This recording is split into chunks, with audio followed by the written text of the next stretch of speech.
I never noticed the weight until it became too heavy to ignore. It wasn't the kind of weight you could point to, a burden held in your hands or strapped around your shoulders. No, this was something else. It sat deep inside me, quiet but persistent, like a shadow lurking just beyond reach. For years, I told myself I was fine. I was strong. I was managing. But managing felt different from living. And somewhere along the way, the difference became a chasm I couldn't cross. I remember one afternoon, sitting alone in a room filled with sunlight that should have warmed me but didn't. My chest felt tight. There was a knot in my throat, not quite formed yet too stubborn to ignore. I tried to push it down as I'd always done. Ignore it, distract myself with busyness, swallow the unease until it dissolved. But it didn't. It settled into me with slow, quiet persistence.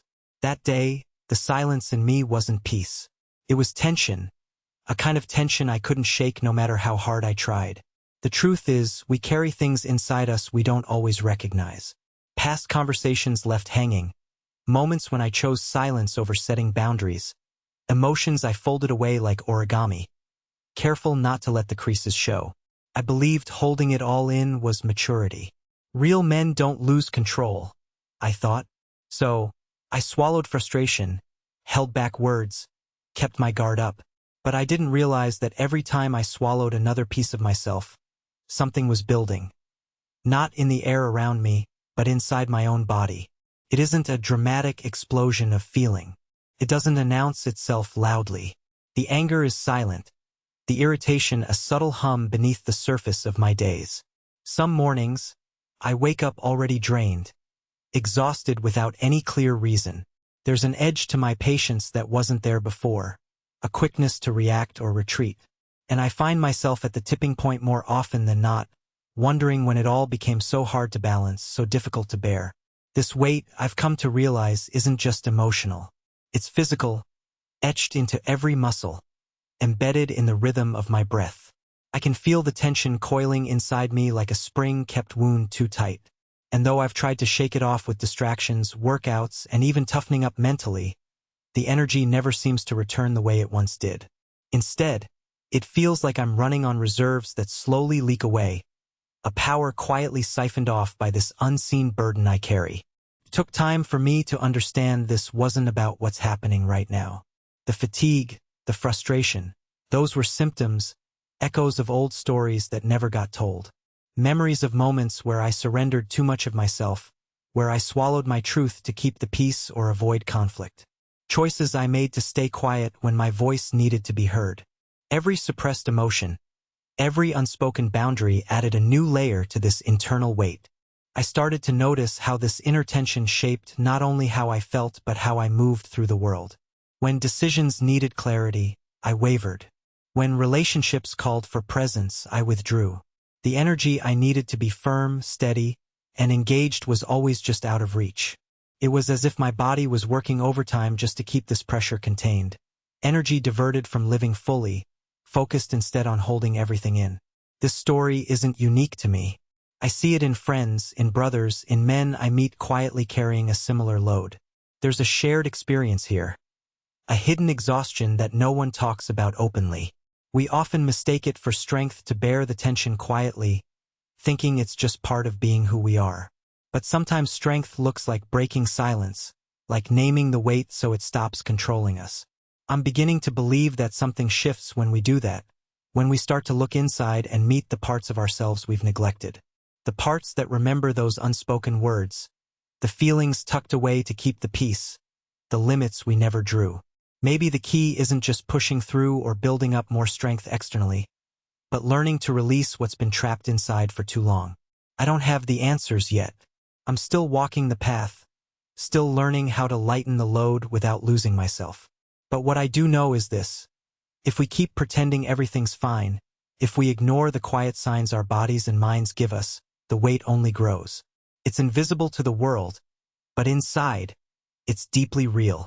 And somehow, through that awareness, I feel a small thread of hope, a possibility that the energy inside me can return, not as something forced or artificial, but as a natural flow freed from old tension. So I ask myself, And now I ask you, what parts of your story are still holding you hostage? What silent burdens live inside you, wearing down your strength unnoticed? Together, maybe we can begin to see those hidden weights clearly and start the process of slowly, gently letting them go. Because inside the quiet struggle, there's a chance for something new to rise. A version of us not defined by what we carry, but by what we're ready to release. There was a night not long ago when I found myself staring at the ceiling, an unsettling restlessness stirring beneath my skin. It wasn't fatigue the way you'd expect after a long day. It felt like a low hum of unease vibrating through every fiber of my being. I realized that this was something distinct from physical exhaustion. It was the result of a hidden resistance, a constant unseen force tightening its grip without overt signs. It's as if my body had become a fortress, not with walls built to protect, but with barricades constructed to prevent vulnerability. This protective posture, however, took a silent toll on my inner world. This ordeal brings to mind a metaphor I hadn't considered before. Imagine carrying a backpack filled with invisible stones, each one representing an unresolved encounter or an unsaid boundary.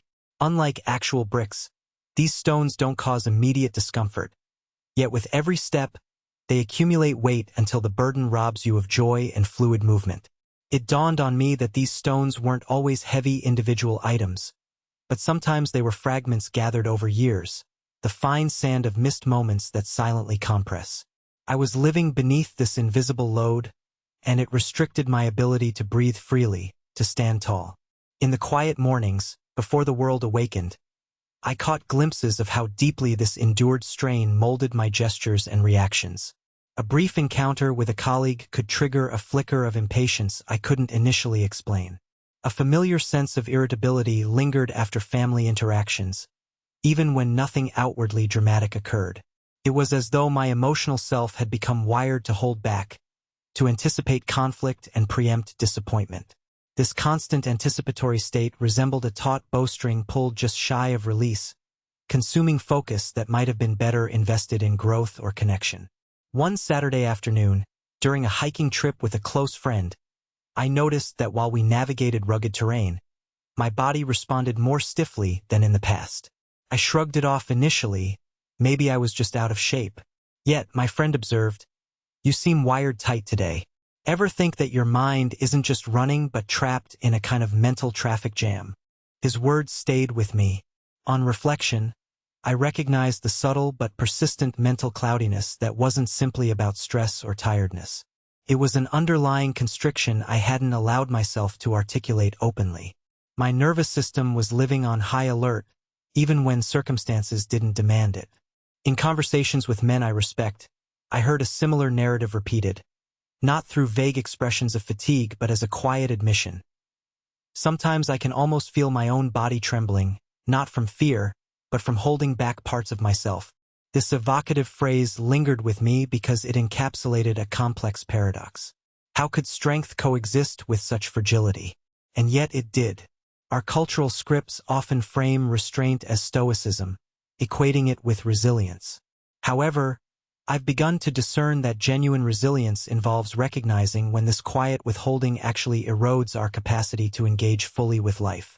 Another eye-opening moment came when I experimented with journaling, attempting to trace back to those moments I'd tucked away or refrained from expressing. As I filled pages with recollections of times I deferred confrontation or withheld vulnerability, not out of fear, but often out of the unconscious desire to be the man who handles it, I uncovered layers of unexamined feelings. Subtle resentments mingled with confusion and unacknowledged sorrow. Each memory felt like a locked door that had been sealed too long. Opening them was uncomfortable, sometimes painful, yet strangely liberating. It was as if finally naming these fragments allowed them space to breathe rather than fester silently. I confronted one vivid scene repeatedly. A conversation years ago with someone close where I chose silence over asserting my boundaries, convincing myself it was for harmony's sake. At the time, it felt like the right move. Strong men don't complain or cause disturbances, right? Now I see how that decision planted a quiet spark beneath my ribcage, an unresolved narrative quietly shaping my responses even now. I realize that every suppression is a thread woven into the fabric of my body's habitual posture, affecting everything from how I carry myself to how I process new challenges.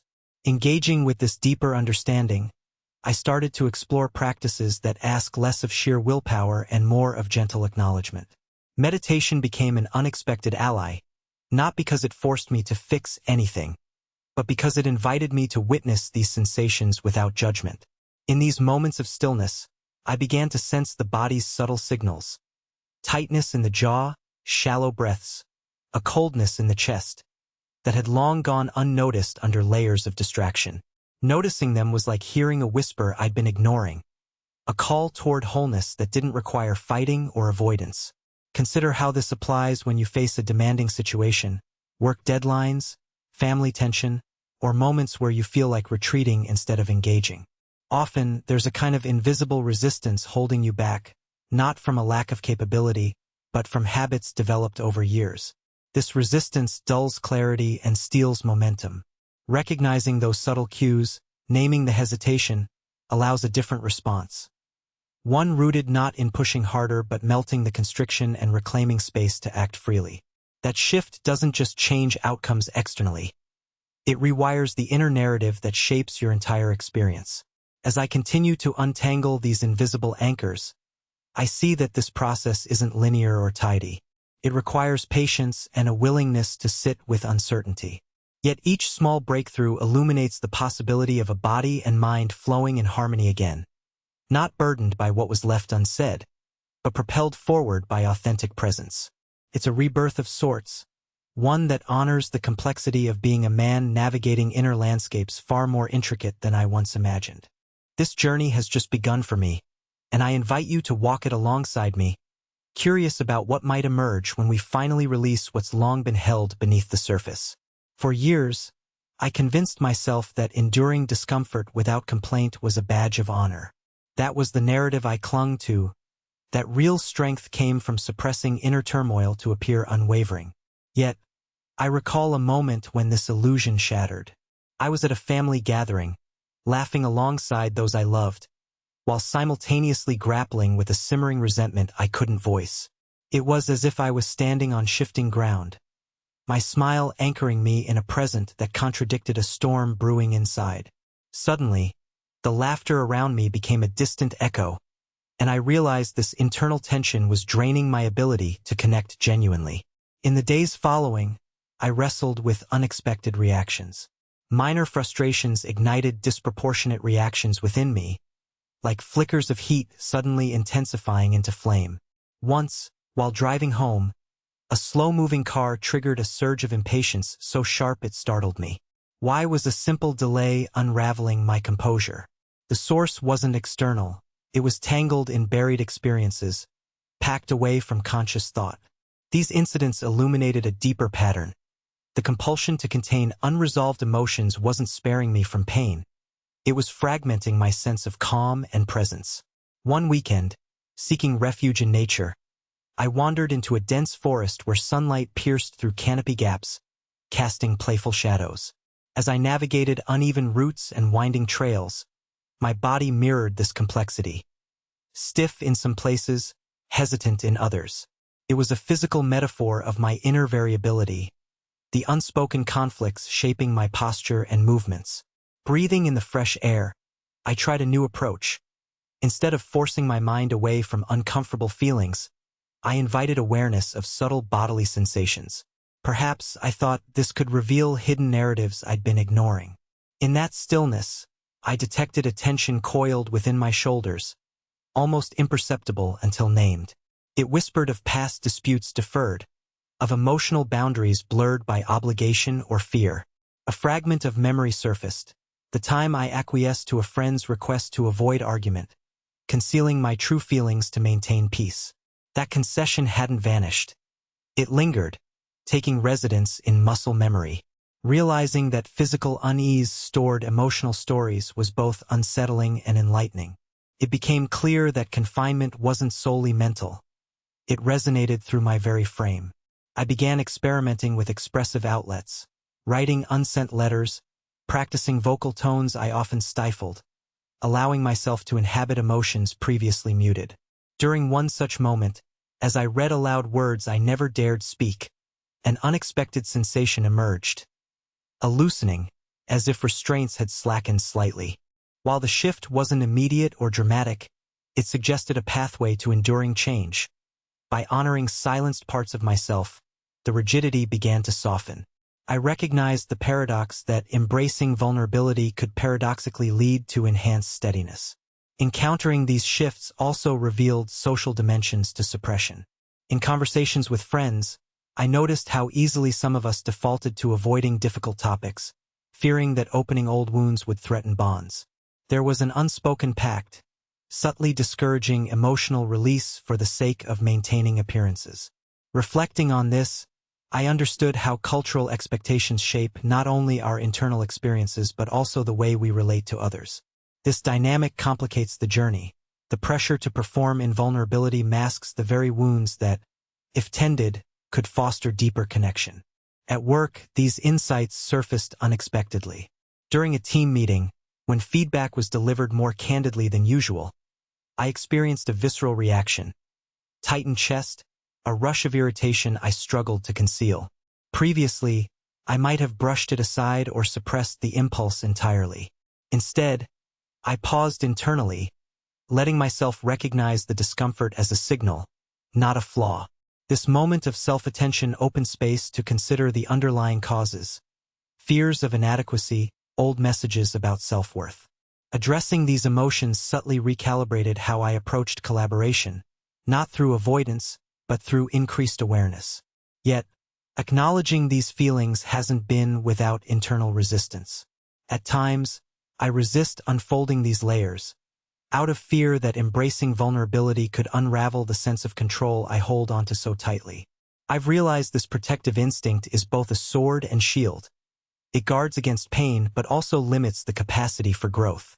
Accepting this ambivalence has been crucial, teaching me patience and self-compassion amid the oscillation between wanting change and fearing loss of certainty. I began seeing this process like tuning a complex instrument. Every suppressed emotion represented a string slightly off-key, affecting the harmony of the whole. Tuning requires attentive listening, willingness to adjust even amid discord. Gradually, with each acknowledgement, the tension within loosens, allowing resonance to return. This metaphor reminded me that restoring balance isn't a linear climb but a nuanced dance, sometimes requiring retreat, sometimes bold inquiry. In embracing this ongoing dialogue with myself, I've become less fearful of the shadows that once seemed threatening. They now appear as invitations, callings to deepen intimacy with my own experience.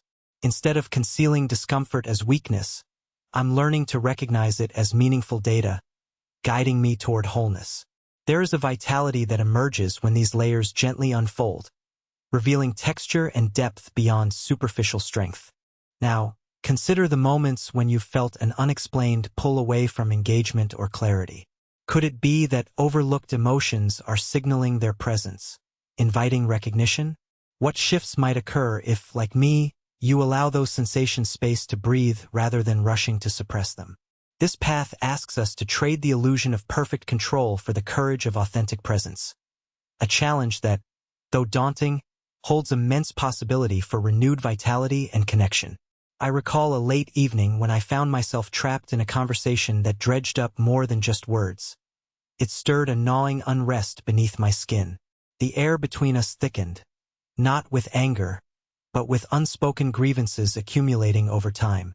My chest contracted subtly, a reminder that past frustrations had etched themselves into my muscle memory, shaping how I held myself even now. As I spoke carefully, choosing phrases that masked my true feelings, a restlessness grew inside me, as if my own insides recoiled from the necessity of silence once more. That moment illuminated a pattern I hadn't allowed myself to see clearly before. Instead of fortifying strength, holding back what I truly wanted to say had become a kind of internal erosion. The resistance wasn't explosive. It wound inward, accumulating in patches of unease that I carried into each interaction. It was as though my physiology had absorbed years of quiet compromises, manifesting as an undercurrent of depletion that undermined my ability to connect wholeheartedly with others. The realization unsettled me, but also pointed toward a hidden opportunity to reclaim vitality. I started paying attention to how these repressed layers influenced not just my feelings, but the very way I took up space. During a routine walk in the park, I noticed that my shoulders, usually squared and open, had begun to draw inward subtly. My gait lost some of its natural confidence, as if the embodied history of unvoiced struggles had subtly rewritten my posture. Each step became a negotiation between wanting to move freely and resisting the residual stiffness lodged within. At that point, it became clear that emotional restrictiveness had real consequences on my physical presence, on how others perceived me and, more importantly, how I perceived myself. Seeking a shift, I decided to experiment with breathwork, something I'd vaguely dismissed in the past as too gentle for real men. Yet, in moments of focused inhalations and slow, deliberate exhalations, I uncovered a surprising release. Each breath became a tiny rebellion against years of compression, a subtle surrender that paradoxically strengthened my sense of self. As I practiced, I visualized the exhale as a river washing over jagged stones once lodged in my system, smoothing rough edges and allowing my form to stretch and unfold. It was humbling to recognize how much resentment and hesitation had hardened inside me, concealed beneath a guise of calm control. At work, I began noticing how these buried remains of unresolved incidents left fingerprints on my decision-making. During a brainstorming session, when ideas clashed, I found myself shrinking, not stepping forward with conviction but retreating into a mental shell. My colleagues' voices mingled in lively debate, but my contributions were muffled by an internal script warning me to avoid rocking the boat. This self-censorship cost me moments of potential growth and connection. I realized my hesitation wasn't because I lacked insight but because long-held emotional barricades stole my clarity. Recognizing this weariness as a familiar adversary motivated me to cultivate presence with renewed intention. Conversely, there was a turning point when vulnerability emerged not as a liability but as a source of surprising strength. One evening, I called an old friend with whom I had drifted due to unspoken misunderstandings. Instead of cloaking my feelings in defensiveness, I chose transparency. "I've been carrying some things I never said," I admitted, voice steady but deliberate. The response wasn't judgment or dismissal. It was an invitation to mutual healing. That conversation cracked open a door that had been sealed too long, releasing a flood of relief and deepening our bond. It was a living lesson in how opening pathways inside fosters connection outside. Outdoors, during a solitary hike beneath a sky brushed with stars, I confronted the habitual urgency to control outcomes. The pull to clamp down on uncertainty, to maneuver through challenges by suppressing doubt or discomfort, diminished slowly. Instead, I began experimenting with acceptance, allowing feelings to arise and pass without resistance. The muscles that once tightened now seemed to unravel, creating space for a steadiness rooted not in tension but in adaptability. This fluidity changed how challenges felt. Obstacles ceased to resemble enemies to conquer and became puzzles inviting curiosity and patience. Another aspect emerged as I explored creative expression. Painting, an activity I'd long dismissed as frivolous, became a resonance chamber where repressed emotions could surface without words. Strokes of color spilled raw and unfiltered onto the canvas, bypassing rational filters. In this process, I discovered stories lurking beneath the surface, revealing hurts and hopes intertwined. These revelations didn't solve past dilemmas instantly, but they loosened the hold of silence cultivated for too long. The act of creation shifted internal landscapes, providing a tangible outlet for feelings that previously stagnated. As I reviewed these experiences, an image formed.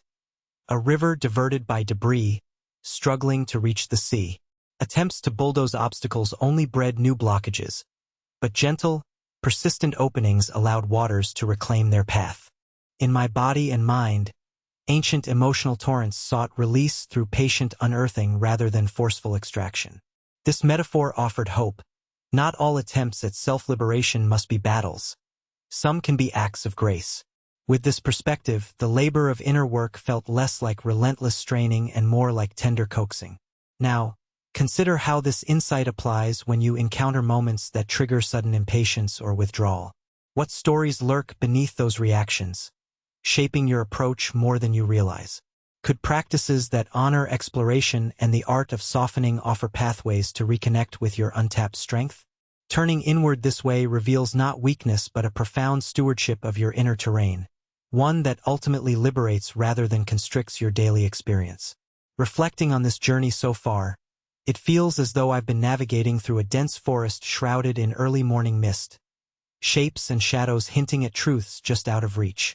Each step forward has stirred the ground, revealing subtle textures and layers I hadn't noticed before, inviting me to attune to whispers that often go unheard. It's as if I am learning to read a map written not only in words but in sensations and silences, where every breath carries the weight of stories yet to unfold. This path isn't linear or orderly. It's more like tracing the contours of a landscape where valleys dip unexpectedly and peaks rise with sudden clarity, urging me onward. I recall moments when the air itself seemed charged, moments that transformed routine interactions into quiet epochs of awareness. The energy I carried didn't just color my mood. It influenced how space unfolded around me. Breathing became shallower, movement stiffer, and connections fraught with subtle tension. Yet within that constriction, a different rhythm stirred, hinting at resilience embedded in stillness. It dawns on me now that strength isn't always loud or visible. It is sometimes woven through the silent endurance of tension held in delicate balance. The more I welcome that paradox, the more room I create for unexpected grace to surface. One afternoon, as shadows lengthened across a sunlit trail, a conversation unfolded with a figure whose presence felt both familiar and mysteriously distant. As words exchanged, a quiet shift happened inside, like the settling of sediment in water, allowing clarity to emerge. The dialogue wasn't about dissecting past grievances or crafting immediate solutions, but about encountering one another without pretense. That openness illuminated how much space I had unconsciously occupied with defenses and how liberating it felt to relinquish a fraction of that control. It occurred to me that such moments carry the alchemy of transformation, not through grand gestures, but through the subtle act of authentic presence. I remember tracing the arc of the day in that fluctuating light, noticing how my body seemed to soften as conversations ended, how energy that had been reserved for resistance now began to flow more freely. There was no sudden alchemy, no miraculous shedding of all weight. Instead, a gentle unwrapping took place. It invited patience, curiosity, and a gentle reorienting toward myself. That sense of recalibration, intangible yet profound, hinted at something larger. An awakening not only of awareness but of an embodied wisdom quietly waiting to be reclaimed.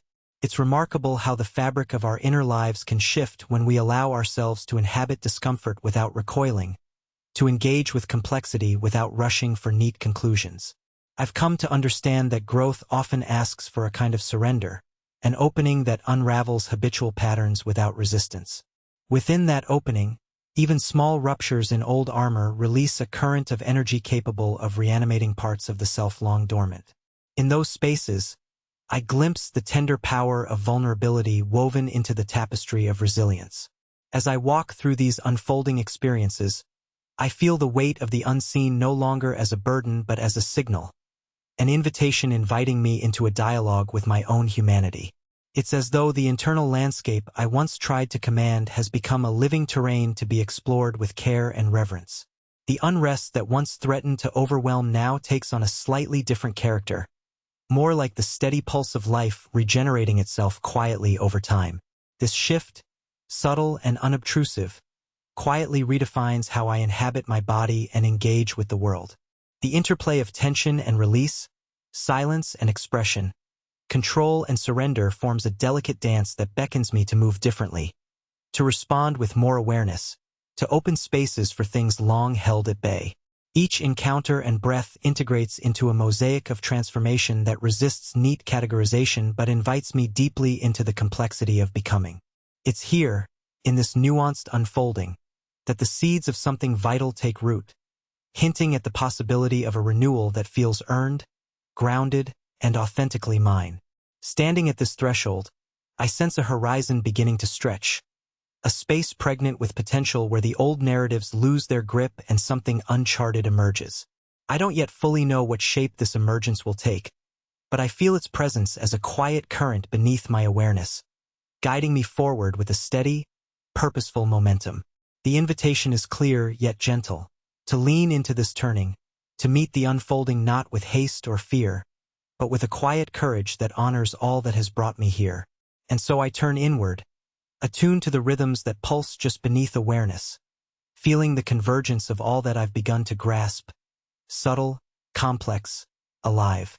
It is here, in this space between what was and what can be, that the next chapter waits patiently for me to step into it.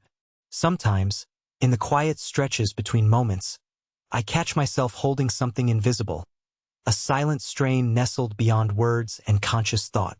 It's not located in any single incident or recent event, but lives in the tangled threads of past hesitations, unmet needs, and the invisible compromises etched deep within me.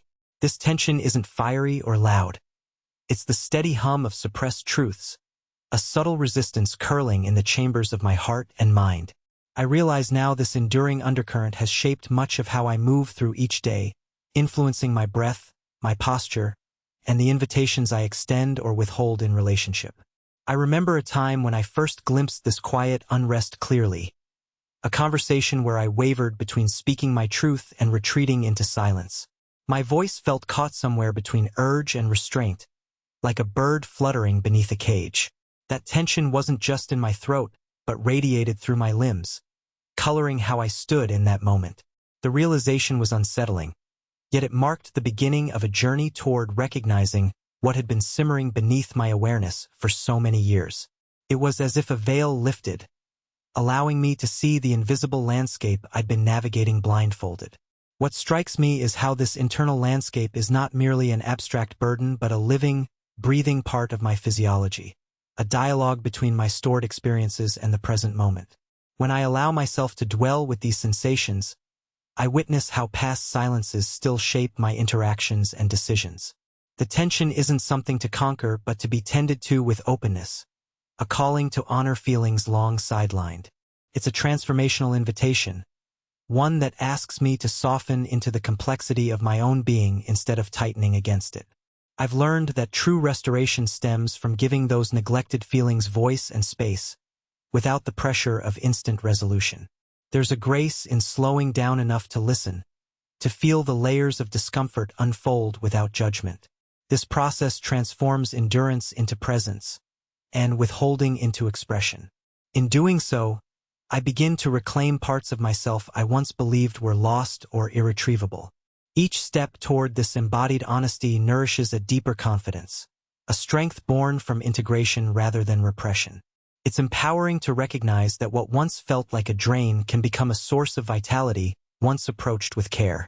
This shift is not about mustering brute willpower or forcing change, but about cultivating a compassionate awareness that reassures and guides. By embracing the subtleties of internal resistance, I create the conditions for authentic growth to emerge. A growth that is both gentle and profound. The act of allowing, truly allowing, becomes a catalyst for restoring fluidity within, inviting my spirit to unfurl and expand.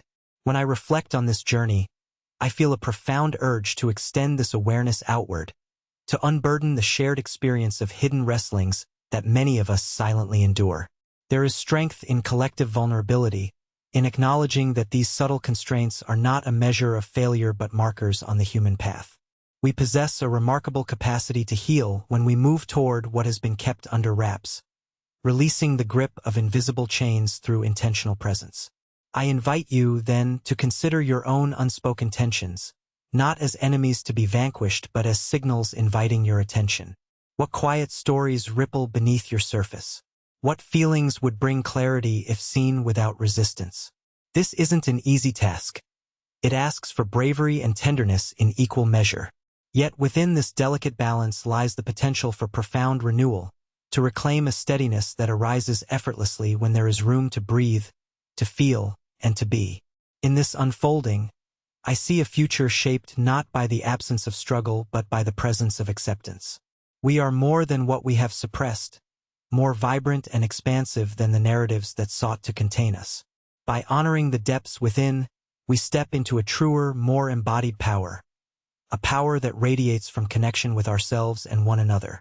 This is the quiet revolution I choose to live by now, a continuous weaving of strength and surrender that leads me ever forward toward wholeness.